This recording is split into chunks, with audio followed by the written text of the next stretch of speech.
Boa noite. Polícia Civil prende um dos bandidos mais audaciosos da região durante a operação para coibir o tráfico de drogas realizada em Santos, São Vicente, Praia Grande, Cubatão e Guarujá.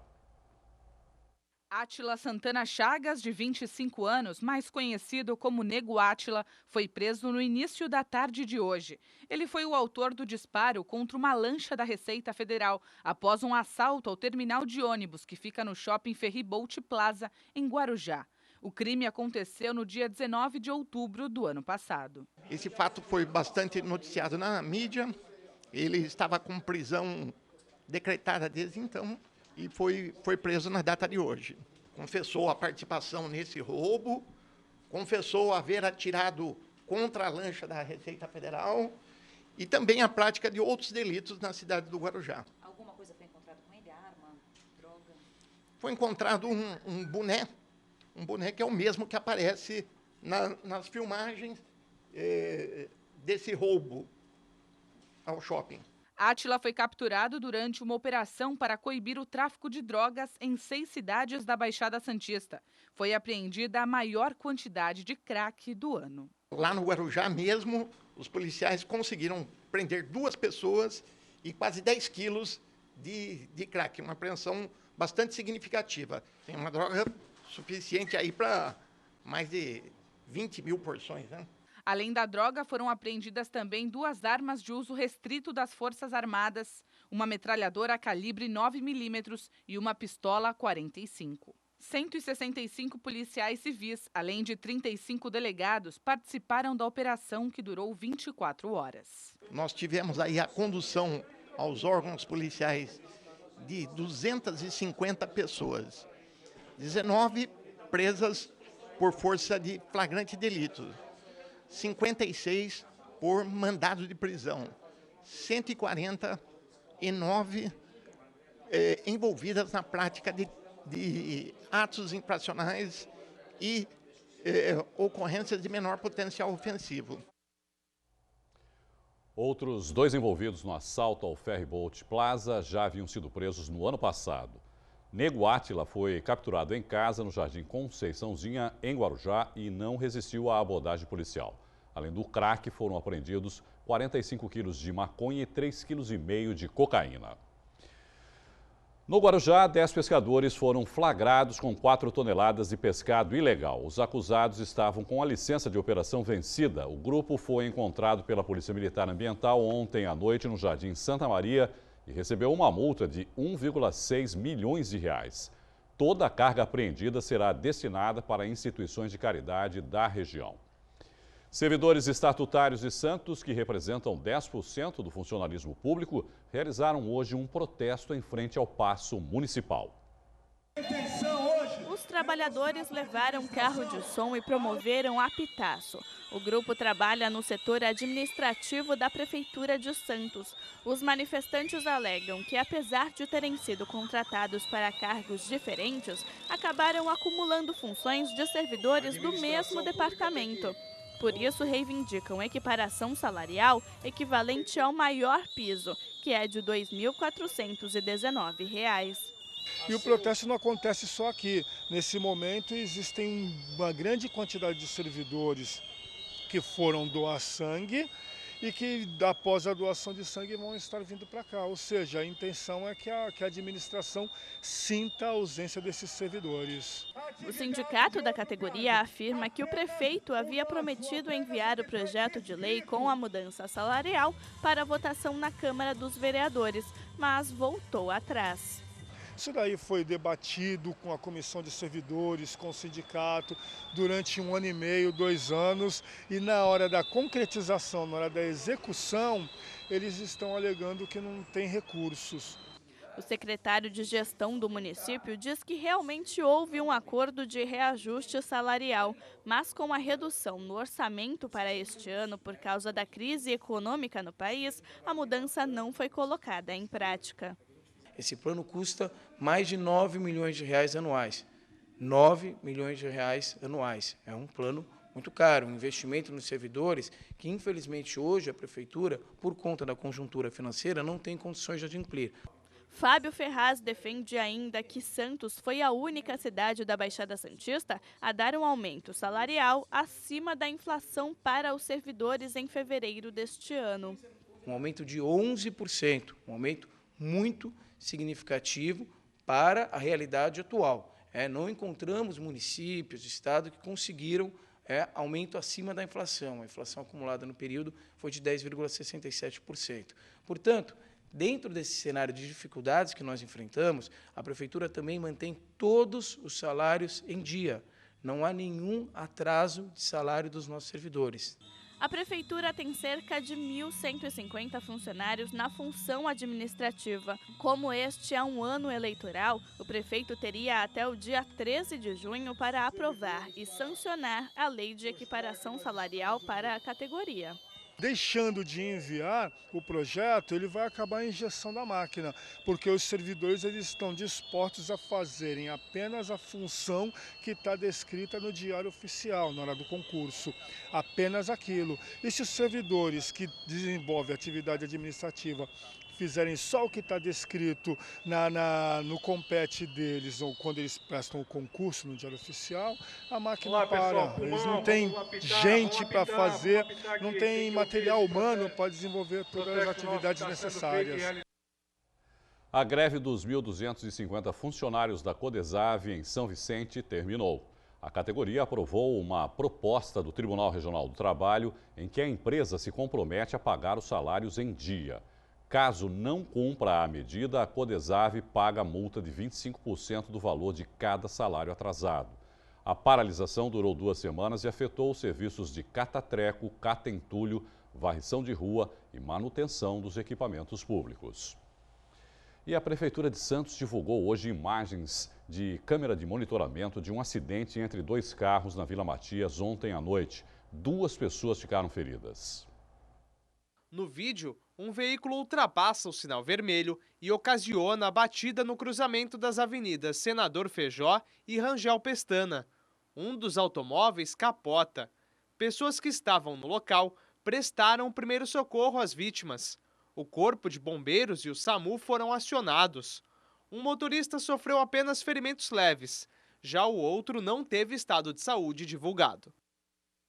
O programa Mãe Santista foi criado há 3 anos. O objetivo é auxiliar a mulher desde o pré-natal até os 2 anos de vida do bebê. E as gestantes atendidas pelo projeto receberam kits para auxiliar nos primeiros meses da criança.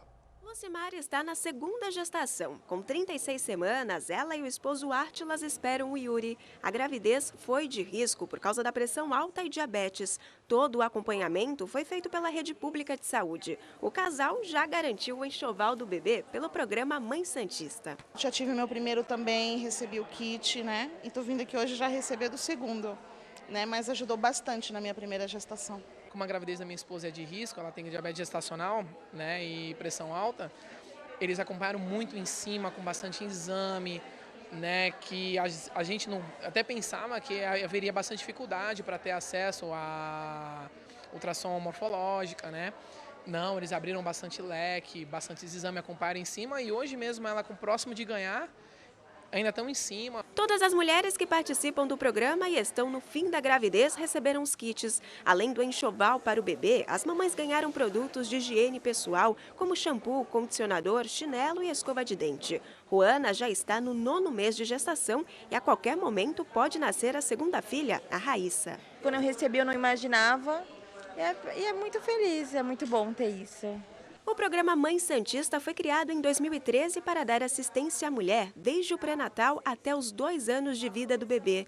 Outro objetivo foi reduzir os índices de mortalidade infantil na cidade. Nós estamos chegando ao número que é preconizado pelo Ministério da Saúde. Isso nos deixa muito felizes e, além de tudo, essa alegria para as mães, que agora este ano nós já incrementamos também, dar alguma coisa a mais para a mãe, porque sempre lembrado só o bebê, a mãe nesse período é esquecida, né? Então agora a gente também oferece para elas um kit para que leve para o hospital, um enxoval que é feito aqui pelo Fundo Social. É muito gratificante. Segundo a Prefeitura, Santos atingiu no ano passado o menor índice de mortalidade infantil da história da cidade. Foram 10,8 casos a cada 1.000 crianças nascidas vivas, contra 13,6 em 2014. O índice preconizado pela Organização Mundial de Saúde é de 10 para cada 1.000 nascidos vivos.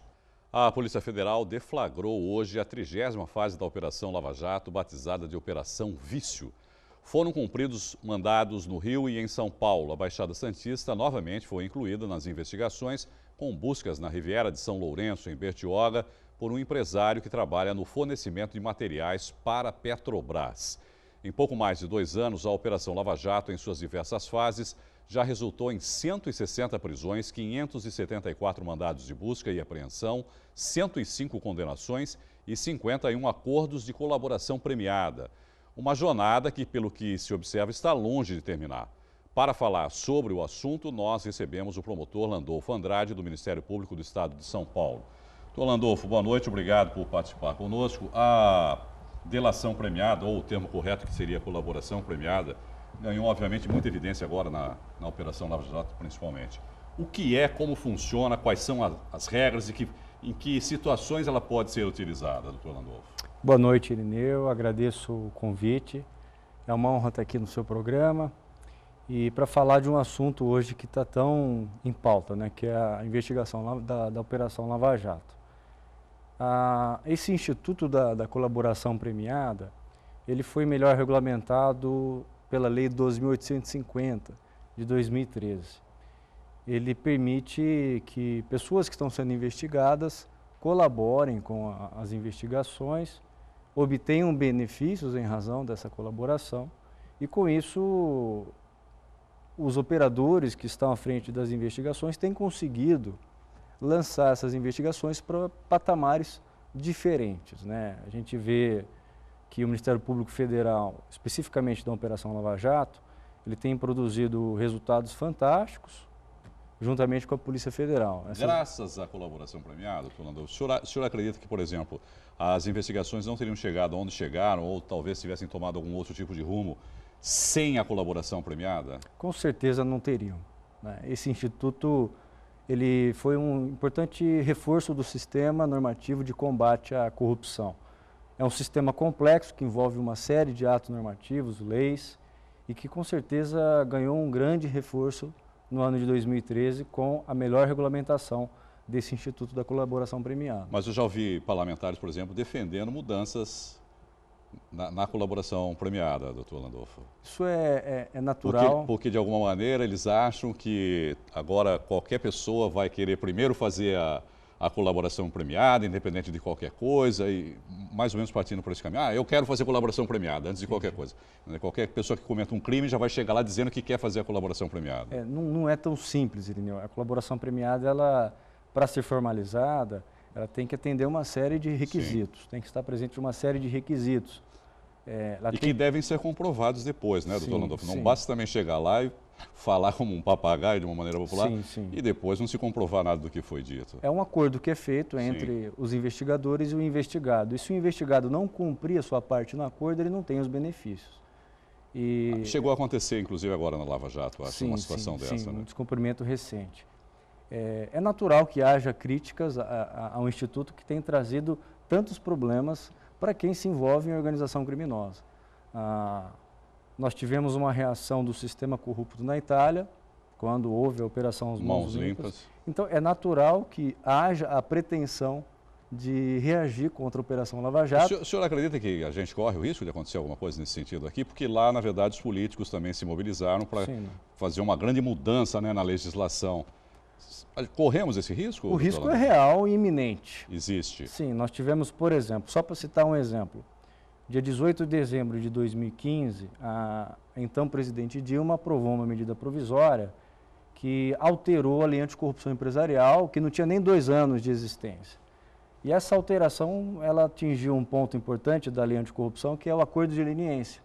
Então, empresas que não poderiam firmar esse acordo de leniência nos moldes da legislação, na sua redação originária, passaram a poder celebrar esse acordo de leniência. Houve uma bagatelização desse instituto por uma medida provisória, aprovada no apagar da luz do ano passado.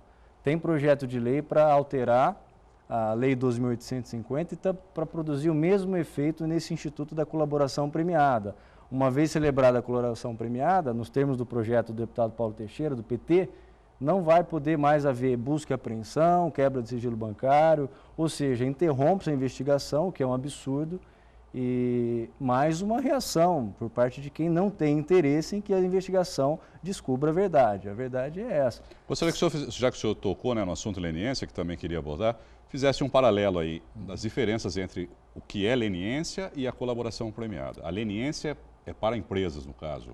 Sim, se a gente tomar... O acordo de leniência, ele pode ser feito tanto com base na legislação do CAD, que protege o mercado das infrações contra a ordem econômica, e o acordo de leniência também pode ser feito com base na lei anticorrupção empresarial.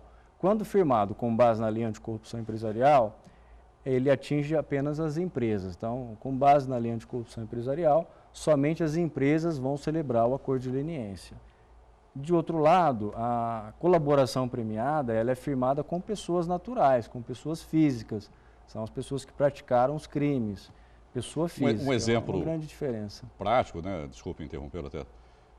A Odebrecht faria leniência, a empresa, sim, e o Marcelo Odebrecht, o presidente, faz colaboração premiada. É isso. É mais ou menos isso. Para as pessoas entenderem, é isso. Sim, basicamente é isso. Agora, apesar do nome colaboração premiada, esse prêmio não é uma impunidade, não é, doutor Landolfo? Não pode ser, né? Não pode ser. Agora, a lei, ela autoriza, inclusive, que haja o perdão judicial. Significa não aplicar nenhum tipo de sanção. E nós não tivemos ainda uma situação dessa consolidada, mas ela deve ser limitada às hipóteses em que a participação não foi tão importante e, ao mesmo tempo, a participação no esquema criminoso. Ao mesmo tempo, essa pessoa deve ter colaborado de uma maneira importante, né? Deve ter informado a participação de outros investigados envolvidos no esquema, deve ter colaborado com o desenvolvimento e com o avanço da investigação, principalmente. Efetiva, com a apresentação de provas sobre fatos novos, não sobre fatos que já são do conhecimento dos investigadores. Essa foi a 30ª fase, né, da Operação Lava Jato. O senhor acredita que daqui para frente a tendência é que se aumente ainda mais esse campo de investigação, porque nós já estamos na 30ª fase, são 30, né, movimentos da Polícia Federal em relação a isso. Ou a Polícia Federal deveria agora se concentrar mais em investigar tudo aquilo que já foi apurado nessas 30 fases, porque senão também, de repente, nós vamos chegar aqui a um universo de acúmulo de informações e isso não vai terminar nunca, porque, né, me parece... Sim, uma coisa gigantesca que está enraizada, lamentavelmente, né, principalmente no empresariado brasileiro. É mais importante agora, de tudo que foi acumulado, tentar verificar o que já foi acumulado e aprofundar as investigações nisso, ou continuar com essas fases e aí a coisa ir crescendo cada vez mais sem parar, doutor Landolfo? Veja, eu acredito muito na habilidade tanto dos procuradores da República como dos policiais federais que estão à frente da Operação Lava Jato. Eu penso que eles conhecem os limites deles de estrutura de investigação e os avanços que estão acontecendo provavelmente estão dentro da capacidade deles de análise de dados e de apuração de provas. Com certeza já deve ser feita a triagem, eu não acredito que eles estejam investigando todas as informações que chegaram ao conhecimento deles, já deve ser feita uma triagem e eu acho que o caminhar deve ser esse, dentro das próprias pernas deles. Eu acredito que eles devem estar fazendo isso, né? A delação premiada está restrita hoje a praticamente os crimes de colarinho branco, que a gente costuma dizer. O senhor, por exemplo, defende que isso se estenda para outras áreas da criminalística, doutor Landolfo. Inclusive no livro que o senhor vai lançar agora, está para lançar. Queria que o senhor falasse um pouquinho também a respeito do seu livro. O nosso direito penal aqui no Brasil, tradicionalmente é um direito voltado para o litígio, né? Movimentar a máquina do judiciário, propor ação, oferecer a denúncia e ao final obter uma sentença condenatória. Me parece que a gente deve caminhar por uma mudança do sistema penal para ele ficar mais eficiente, né? Essa semana, por exemplo, eu estava fazendo uma audiência de um furto de uma bicicleta de R$200. E é uma audiência que movimenta toda uma máquina do Poder Judiciário, a estrutura da delegacia, da promotoria. Eu penso que deveria ampliar a possibilidade de, não apenas a colaboração premiada, mas transação penal. Transação penal. Hoje nós temos transação limitada às infrações penais de menor potencial ofensivo, aquelas cuja pena não ultrapassam 2 anos. eu penso que a gente poderia avançar para também permitir ao Ministério Público transações em outros tipos de infrações penais, para a gente para sobrar mais tempo para trabalhar com aquilo que realmente importa, né, os casos mais graves. Agora, a nossa cultura jurídica na área penal ainda é de litígio, é de ação penal. Mas eu gostaria muito que houvesse um avanço nesse sentido. Você tocou no assunto do livro, Interesse Difuso Coletivo Esquematizado, que a gente está lançando a 6ª edição agora para a editora Método. A gente trata do tema corrupção. A gente trata da questão do acordo de leniência, colaboração premiada, como esses acordos podem beneficiar também os agentes na área de improbidade administrativa. São temas que a gente enfrenta e aborda nessa obra. Agradecer aqui o promotor Landolfo Andrade, do Ministério Público de São Paulo, pela entrevista. Muito obrigado. Sucesso com o lançamento do livro também, doutor Landolfo. Quando lançá-lo, depois retorne aqui para a gente abordar um pouco mais a respeito especificamente da sua obra. Vai ser um prazer. Obrigado pelo convite mais uma vez. Nós é que agradecemos. Uma boa noite. Começa amanhã em Santos a 3ª edição do FIDFest, Festival Internacional de Dança.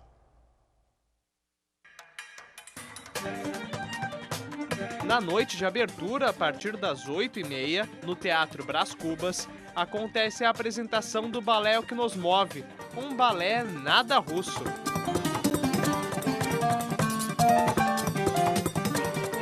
A apresentação gratuita faz parte de uma extensa programação que segue até domingo.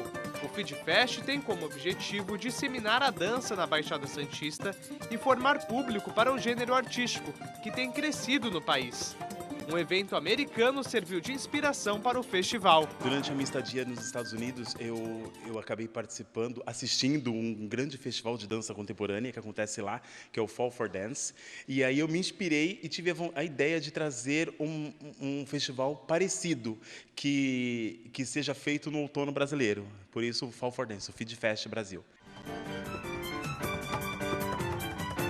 Além das apresentações, serão realizados workshops. Começam na quinta-feira, são workshops de balé clássico, com Valéria Matos, Márcio Rongetti e André Malozá. A gente também tem workshop de jazz funk com Neto Soares. E a gente está trazendo pela primeira vez na Baixada Santista o circuito Broadway, com a Fernanda Chama. A programação completa você encontra no Santa Portal.